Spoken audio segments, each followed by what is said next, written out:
नमस्कार दोस्तों, कैसे हैं आप सब। उम्मीद है सब बढ़िया होंगे और जीवन का आनंद ले रहे होंगे। तो आज फिर से हम आपके सामने हाजिर हैं। बट आज हम कोई स्टॉक के बारे में बात नहीं करेंगे।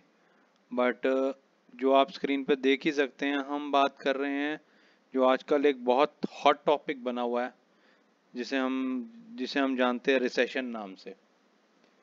तो आए दिन आपने देखा ही होगा कि पिछले लास्ट वीक से कि भाई हर दूसरा यूट्यूबर रिसेशन पे बना रहा है वीडियो और बता रहा है कि भाई रिसेशन आ रहा है, ये आ रहा है, वो आ रहा है, ऐसा हो रहा है, वैसा हो रहा है।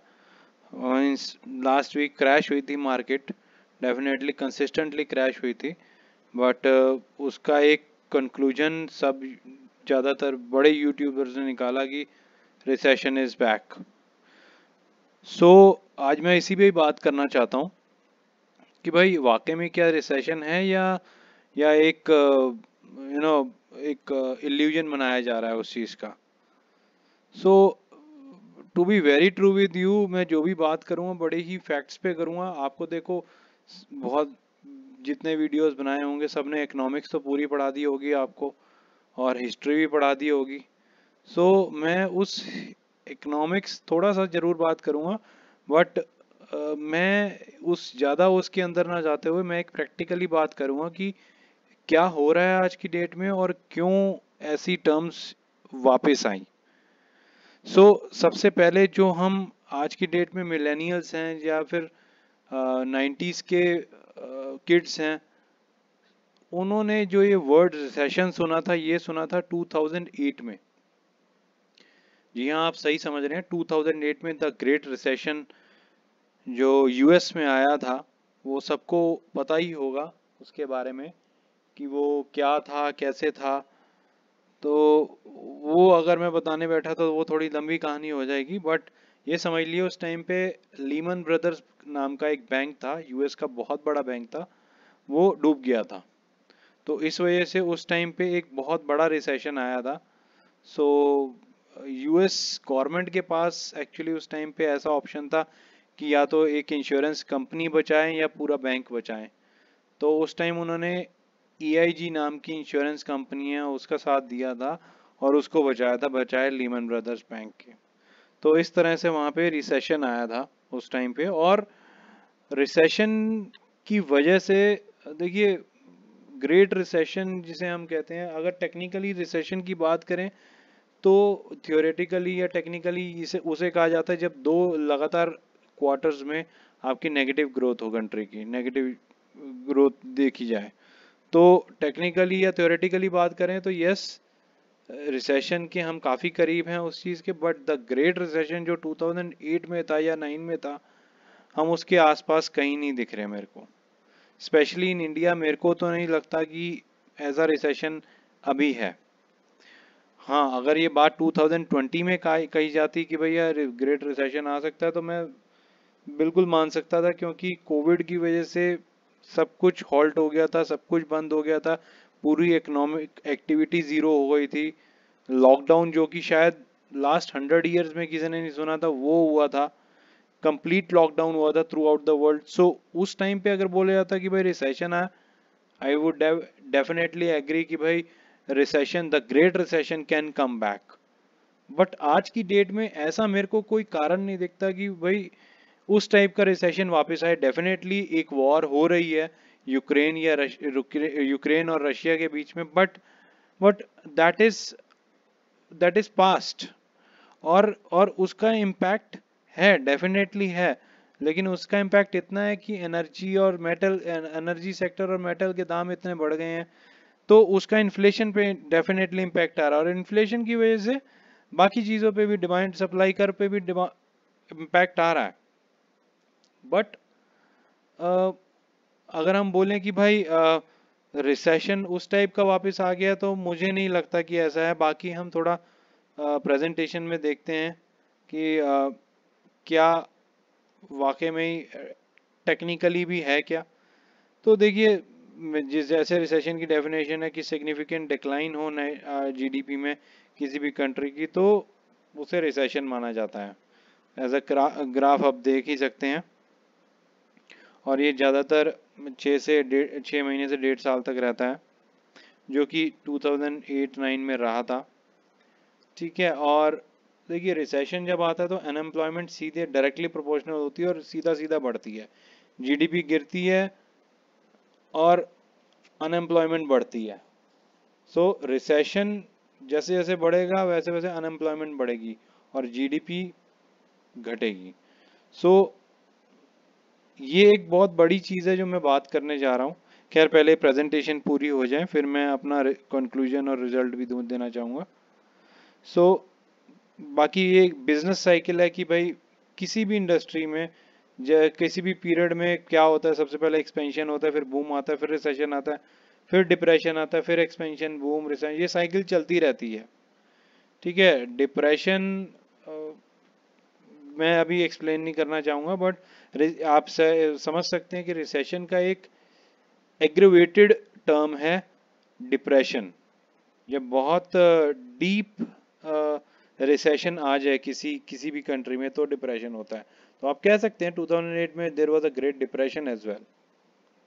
ओके, सो यही साइकिल के बारे में इसमें बताया गया कि भैया बूम और बस्ट विल लास्ट, फ्लक्चुएशन भी होते हैं बिजनेस साइकिल में। और ये बेसिकली यूएस इकोनॉमी का एक ग्राफ दिखाया गया है कि कब कब इकोनॉमी क्रैश हुई और कब कब ऐसे चांसेस बने रिसेशन आने के। तो देखिए वो बड़ी बड़ी चीज़ें हैं, जबकि भाई वर्ल्ड वॉर हुई है, उसके बाद ये देखिए ग्रेट कोरियन वॉर थी, कोई वर्ल्ड वॉर 2 थी, वियतनाम वार थी, पर्शियन गल्फ वार थी, अफगानिस्तान इराक वार थी। तो उस टाइम पे समझ आता है, डेफिनेटली आज भी है वैसी वैसी वार, बट इसमें डायरेक्टली यूएस पार्टिसिपेट नहीं कर रहा है, इनडायरेक्टली डेफिनेटली कह सकता हूँ मैं कर रहा है, बट डायरेक्टली इतना पार्टिसिपेट नहीं कर रहा। और मैं खैर आगे बढ़ते हैं।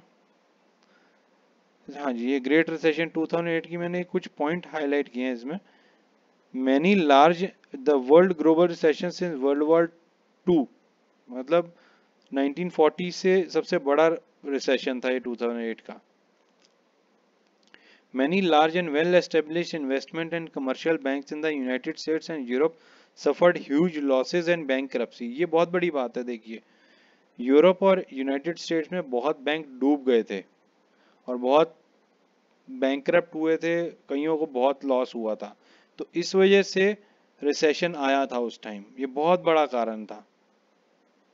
ठीक है, और उस टाइम देखिए काफ़ी इकोनॉमीज रिसेशन में चली गई थी। आप ग्राफ से देख सकते हैं, जो जो ब्राउन कलर में आपको दिख रहा है सब रिसेशन में थी।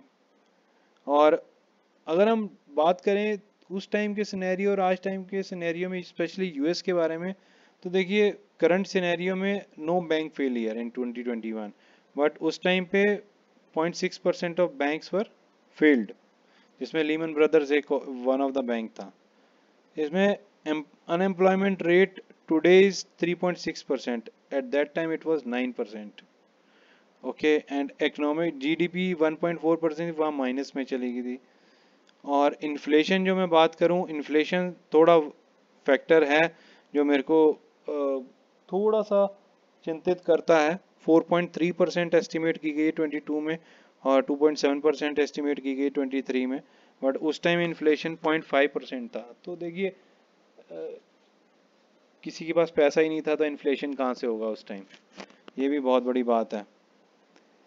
ठीक है, सो और मैं ये भी कंपैरिजन करना चाहूँगा कि आज की जो सिनेरियो है यूएसए और इंडिया का, उसमें क्या फ़र्क है कि वाकई में अगर चलिए यूएस में रिसेशन आता भी है तो क्या इंडिया में भी स्पेशली आएगा ही आएगा या उसका थोड़ा सा इम्पैक्ट दिखेगा। तो देखिए bank failure in USA, no bank failure in 21।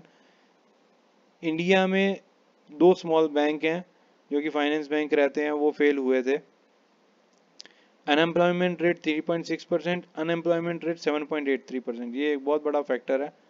But considering the population ये उसे किया जा सकता है कि भाई इतनी अनएम्प्लॉयमेंट रेट है, बट ये एक बहुत बड़ा फैक्टर, बहुत बड़ा वरीसम फैक्टर है इंडिया के लिए। इकोनॉमिक डिक्लाइन आज की डेट में 1.4% है, और यहाँ खैर पॉजिटिव में है जीडीपी, तो इतना घबराने की ज़रूरत नहीं। बट इन्फ्लेशन यहाँ पे 4.3 और 2.7% है, बट इन्फ्लेशन इंडिया में 5.7% है। तो देखिए इन्फ्लेशन एक ऐसी चीज़ है जो आज की डेट में एक्चुअली रिसेशन का कारण बनी हुई है, और इन्फ्लेशन यूएस देखिए कंट्रोल करने की कोशिश कर रहा है अपने लेवल पे। बट इंडिया में मैं समझता हूँ कि गवर्नमेंट को काफ़ी स्टेप्स लेने चाहिए, specially from the oil prices, because oil is the root level जहाँ से इन्फ्लेशन शुरू होता है। और ऑयल पे मीन्स पेट्रोल पे, डीजल पे या सीएनजी पे इतना टैक्स लगा हुआ है कि आई मीन दैट इज, जो पेट्रोल के price that is among the top 3 in the world in India. So वो डेफिनेटली गवर्नमेंट को उसके टैक्सेस कम करने की ज़रूरत है, तो इन्फ्लेशन अपने आप ही नीचे आ जाएगा और बाकी सब कुछ कंट्रोल किया जा सकता है, but that again depends on government. So that is again from the slide perspective. But मैं एक और बात बोलना चाहूँगा कि अगर 2008 की मैं बात करूँ या 9 की बात करूँ, उस टाइम पे इतना जॉब लॉसेस थे, इतने जॉब लॉसेस थे कि मीन्स हमने खुद वो देखा है उस टाइम पे। I am working in IT sector and I have, मैं बहुत सारी आईटी कंपनीज में काम कर चुका हूँ, एंड मैंने 2 ही टाइम देखे हैं जब इतना ज़्यादा अनएम्प्लॉयमेंट आया था, स्पेशली आईटी सेक्टर में। सो एक 2008 में और एक 2020 में, ये 2 टाइम थे जब बहुत ज़्यादा मीन्स कह सकते हैं डूम हो गया था आईटी सेक्टर, जिसमें जॉब्स ही नहीं रही थी। बट आज की डेट में IT sector, specially IT sector में इतनी जॉब्स हैं और इतनी हाई पेइंग जॉब्स हैं, बहुत मीन्स बार एक्चुअली रेज हो गया है पहले से। पहले जो आप समझ लीजिए अगर किसी को 10 रुपये मिलते थे तो आज 15 रुपये मिल रहे हैं उसी चीज़ के लिए। सो डेफिनेटली जॉब्स में बहुत डिमांड आई है और जॉब्स भी बहुत सारी निकल रही हैं। तो अगर इतनी जॉब्स हैं, स्पेशली इंडिया जैसी इकनॉमी, खास तौर पे एक आईटी सेक्टर एक बहुत बड़ा सेक्टर है जिस पे इकनॉमी खड़ी हुई है इंडिया की, and next is FMCG sector. तो ये दोनों सेक्टर अभी बहुत अच्छी तरह बूम हो रहे हैं, और मेरे को नहीं दिखता कि नियर फ्यूचर में कुछ डाउन ट्रेंड का कोई चांस है। तो इसी इसी इसी 2 फैक्टर्स के कारण मैं बोल सकता हूँ कि अभी मेरे को रिसेशन का कोई रीज़न दिखता नहीं है। और ठीक है, मार्केट्स करेक्ट होती हैं, 2020 में भी मार्केट्स गिरी थी, तब तो पूरा पूरा दिख रहा था सब कुछ रुक गया, लेकिन वहाँ से भी अपने आप ऊपर आई मार्केट्स। तो देखिए मार्केट्स ठीक होंगी ही होंगी, ये थोड़े दिन का होता है कि भैया नीचे गिरा दी मार्केट, अब ऊपर बढ़ाएंगे, तो ये होता ही है। बट मेरे को अभी कोई खास कारण नहीं दिखा कि अभी मार्केट जो गिरी है खास, बस ये वर्ड है जो रिसेशन, उसकी वजह से खास तौर पे गिरी है, और कोई मेरे को फैक्टर नज़र नहीं आया। तो होप सो इस वीक ये मार्केट रिकवर करेंगी और तेज़ी आएगी मार्केट में। सो इसी के साथ मैं अलविदा लेना चाहूँगा, और मैं दोस्तों को कहूँगा कि प्लीज़ चैनल को लाइक कीजिए, सब्सक्राइब कीजिए, शेयर कीजिए, ताकि हमें भी थोड़ा मोटिवेशन मिले, हम और वीडियोस आपके लिए लाएं। और अगर कोई आपकी क्वेरीज हैं या फिर किसी स्पेशल स्टॉक पे आप वीडियो चाहते हैं, तो आप डेफिनेटली कमेंट सेक्शन में हम डाल सकते हैं, वील सी कि हम वो कर सकते हैं नहीं कर सकते। तो आज के लिए अलविदा दोस्तों, थैंक यू।